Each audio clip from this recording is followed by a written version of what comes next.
ក្នុងដួងចិត្តពិតចង់ហៅអូនត្រឡប់ណាតែពេលនេះអូនមានអ្នកថ្មីថ្នាំងថ្នមមូលហេតុយើងបែកគ្នាព្រោះរឿងយល់ច្រឡំគឺរូបបងធ្វើឲ្យអូនរបូតពីដៃបានត្រឹមលួចមើលមុំលួចសំឡឹង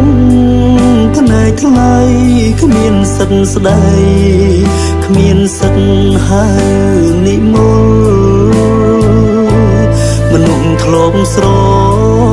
ឡាញ់គ្នាបែរធ្វើជាមិនស្គាល់បងពីបាទទួលយកការពិតណាជួបអូនម្ដងបែរដងបងដូចគេchẳngត្រូវមួយដើឈឺណាស់ត្រាំត្រើយបងចង់តែបរិយាយឲ្យអូនបានដឹង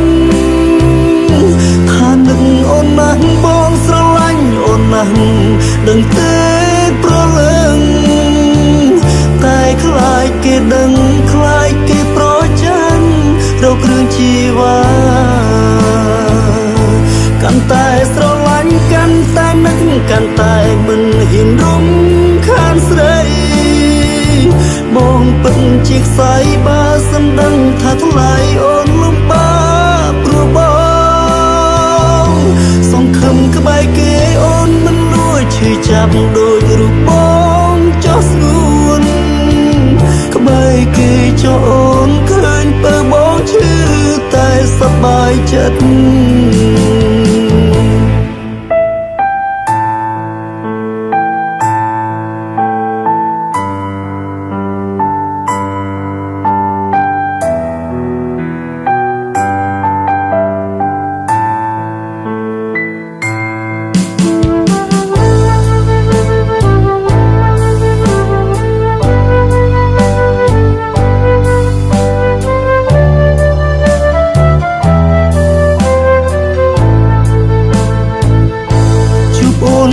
ម្ដងបែរដងបងដូចគេchẳngត្រូវមួយដើឈឺណាស់ត្រាំត្រើយបងចង់តែបរិយាយឲ្យអូនបានដឹងថាបងនឹកណាស់បងស្រឡាញ់អូនណាស់ដឹងទេប្រលឹង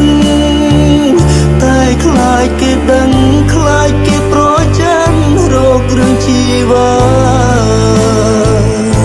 កាន់តែស្រឡាញ់កាន់តែនឹកកាន់តែមិនហ៊ានរំ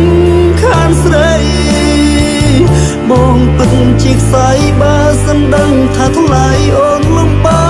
កព្រោះបងសង្ឃឹមក្បែរគេអូនមិនលួចឈឺចាប់ដូចរូបបងចោះស្ងួនក្បែរគេចោះអូនឃើញពើបងឈឺតែសប្បាយចិត្តក្បែរគេចោអូនឃើញពើបងឈឺតែសប្បាយចិត្ត